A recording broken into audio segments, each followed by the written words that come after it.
بسم اللہ الرحمن الرحیم۔ وضو کے بعد 2 رکعت نماز نفل پڑھی جاتی ہے جسے تحیۃ الوضو کہتے ہیں۔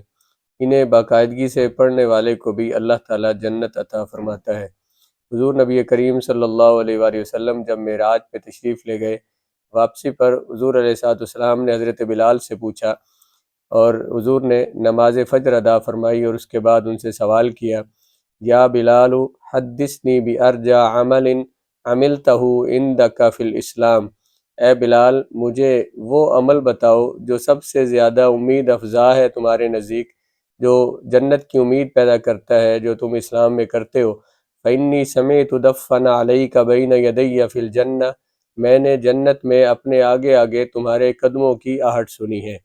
حضرت بلال رضی اللہ تعالیٰ عنہ نے عرض کی، یا رسول اللہ، میں اس سے زیادہ کوئی امید افزا عمل نہیں پاتا جو میں کرتا ہوں کہ دن میں کے وقت یا رات کے وقت جب بھی میرا وضو ٹوٹتا ہے تو میں وضو کرتا ہوں اور بے وضو نہیں رہتا، اور اس کے ساتھ 2 رکعت نماز نفل ادا کرتا ہوں۔ حضور علیہ السلام نے فرمایا کہ اللہ تبارک و تعالیٰ نے تمہیں یہ درجہ اسی وجہ سے عطا فرمایا ہے۔ حضرت بلال رضی اللہ تعالیٰ عنہ کی اس عادت کو رسول اللہ علیہ السلام نے پسند کیا۔ جو بندہ باوضو رہے، دن کے وقت رات کے وقت جب بھی وضو ٹوٹے تو وہ وضو کر لے، تو رسول اللہ علیہ السلام نے اسے بھی جنت کی بشارت دی ہے۔ اور وضو کے ساتھ 2 رکعت نماز نفل پڑھنا، اس کی بھی فضیلت رسول اللہ علیہ السلام نے بیان فرما دی۔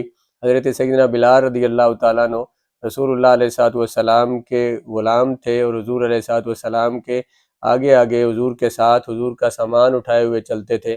آپ رسول اللہ علیہ السلام کے وزیر خزانہ بھی تھے۔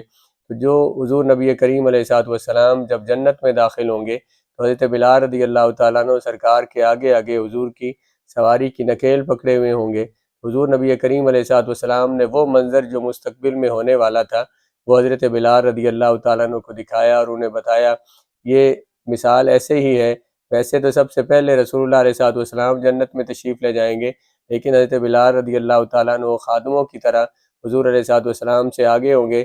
جیسے کوئی بڑی ہستی، بڑی شخصیت آ رہی ہو تو خادم سامنے راستہ بنانے کے لیے ہوتے ہیں۔ حضرت سیدنا بلال رضی اللہ تعالیٰ عنہ اس شان کے ساتھ تشریف لائیں گے۔ اس حدیث سے بھی یہ معلوم ہوا کہ رسول اللہ علیہ السلام اپنے امتیوں کے اعمال سے اور ان کے احوال سے واقف ہیں۔ حضور حال اور مستقبل سب کو دیکھتے ہیں، سب کچھ رسول اللہ علیہ السلام کے سامنے ہے، اور اس سے حضرت سیدنا بلال رضی اللہ تعالیٰ عنہ کی فضیلت بھی ثابت ہوئی کہ اللہ تبارک و تعالیٰ کے ہاں اور اللہ تعالیٰ کے رسول کے ہاں ان کا کیا مقام ہے۔ ہمیں حضور علیہ السلام نے صحابہ کی اقتداء کا حکم دیا ہے، اس لیے ہمیں ان اسلام کے روشن ستاروں کو دیکھ کر اپنی زندگی کی راہیں متعین کرنی چاہیے۔